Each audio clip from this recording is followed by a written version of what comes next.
Hello, Lion Pipe Smoker here. I'm smoking some of Glenn's Ligero. How's it pronounced? Ligero, number 3, in fact. It's getting quite dry, but it is still quite a very tasty, quite a, it's got a bit of attitude to it as well. I quite like it. I think I have reviewed this. But anyway, today I have got another airsoft review coming up. It is of the American LC2 Webbing. It's basically, for those of you who know about this sort of stuff, the American webbing used in Vietnam was the forerunner of LC2. It was known as M56. It used what's known as Alice clips, and it was basically what LC2 webbing is based on now. I will be getting into it. I'm not that uptight. Well, I'm not that clued up on American web kit, so bear with me if I get something wrong. If anybody is more in the know about this, feel free to leave a comment or drop me an inbox about it, because I always like learning about new kit. I am a bit of a kit fan. I will be recording this on my phone because I don't have really a tripod or anything to film off, so please bear with me. Okay, so now we're back again. This is the American Alice LC2 webbing in all its glory. First of all, here we've got a yoke. This yoke attaches to the webbing quite easily via these clips here in the pouches.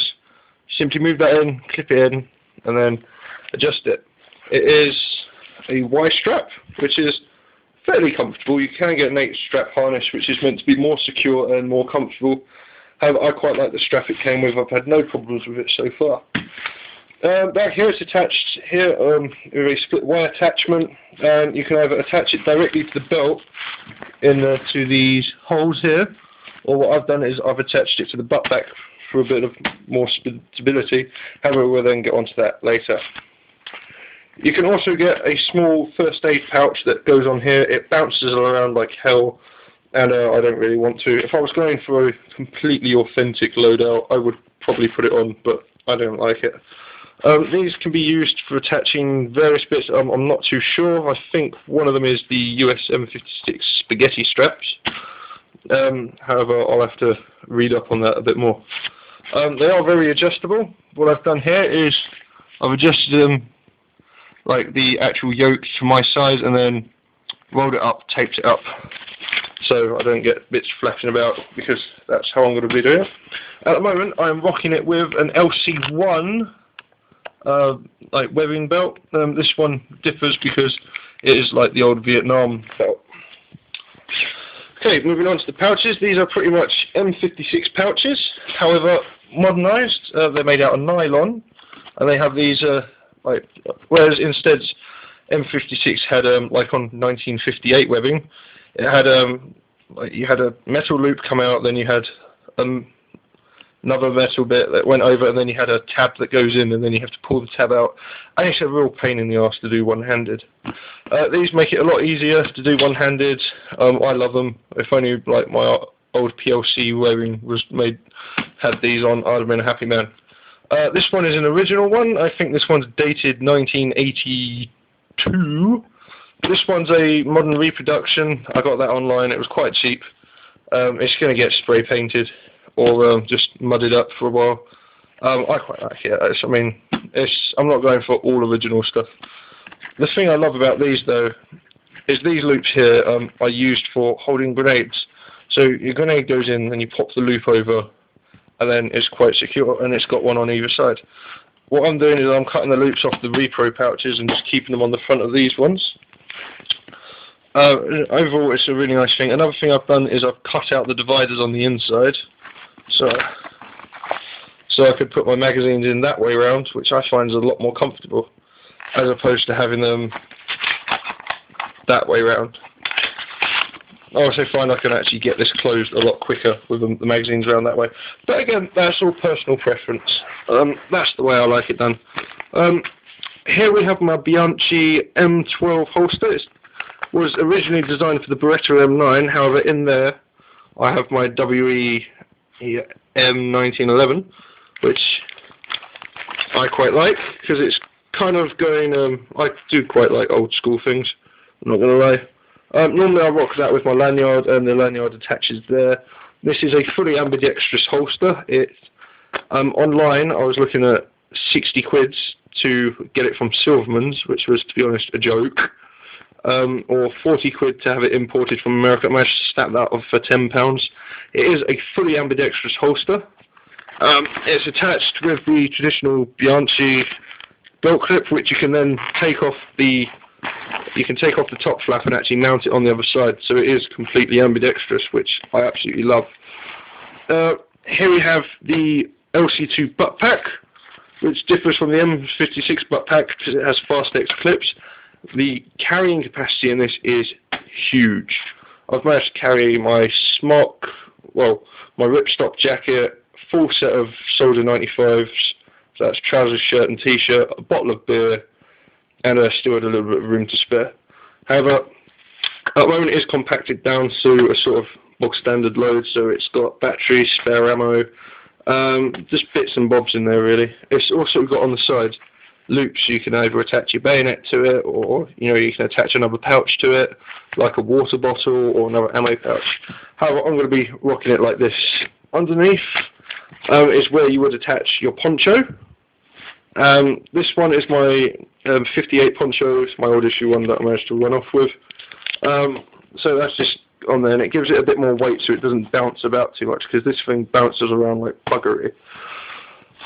With this, you do have on the bottom, you've got these two loops on the top, which I'm not too sure what they were for. I think I was told by James that they're attaching sort of like a kit mat or poncho line or your waterproofs to the top of your butt pack. Instead, what I've done is I've looped them around the belt, and then so what I've got is I've got the Alice keepers, and then I've got that just as a bit of added security, just in case, because it is a reproduction. Well, the clips are reproduction, so they're not as stiff. So that's just a bit of extra peace of mind on that one. Here is my baby. It is dated 1975, I do believe. It is old as hell. This is the Alice water bottle and water bottle carrier. It's still good. The water bottle, hang on, let's have a look. Oh, 1979. So it didn't see Vietnam. But it's still gorgeous. And it's still completely usable as well as a water bottle. I mean, I gave it a good clean out. Again, it's attached using bog standard Alice clips. And here it's got a little pouch for your water puri tabs. Over here again is another two ammo pouches, again with the dividers cut out. These two are going to be taking high caps, mid caps, and this one's going to be a sort of pyro pouch. So in there I've got my speed loader, thunder flashes, and a couple of smoke grenades. So that is the webbing itself. It is absolutely delightful webbing. I mean, you can get all sorts of pouches for it. I'm going to get some M56 1911 pouch just to complete it. And what I'm going to do is I'm going to rejig all the webbing. Also got to get an M9 bayonet, the airsoft version, of course. And yeah, it's just very nice webbing. It's quite comfortable. It's very adaptable, and as opposed to PLCE webbing, if you wanted to take, say, change your pouch over, with PLCE webbing you've got to strip the whole lot and then start again, because what you've got is you've got a belt loop, and then you've got your keepers which slide into the belt. This one you just pop the keepers open and take it off, which is slightly less secure, but it's a lot easier. And over here, I believe, I'm not too sure which one this is. This is basically based on the Vietnam grenade bearing vest from M79 and M203 Grenadiers. It carries 14 40mm grenades, or in my case what I've done is, because I've got 10 of them, what I'm going to do, well, 10 on their way, I'm going to do, one side is going to be my 203 rounds, the other side is smoke grenades. It's also got 4 pouches for slightly longer munitions, such as the TFLX, or whoever the hell they are, who do airsoft smoke grenades. So they get to go in there. It's extremely lightweight, really nice. It's Velcro and pop stud closure. I mean, this thing's just light. I mean, it costs barely nothing to post here. And then it's adjustable at the back, and this sits very nicely on top of my right over the top of my webbing. So yeah, that is at the moment my American loadout. I've got a set of BDUs on the way to complete it, and I've got a Paskit helmet and an M16 sling. But at the moment, this is all ready to rock and roll up at Skirmish in a couple of weeks. So this is Live Pipe Smoker, and that is basically my project kit at the moment. So I hope you enjoyed the video. Hope you found it useful, and if you've got anything to add about this sort of kit, any background information, I would love to hear it. So keep them smoking and keep airsofting.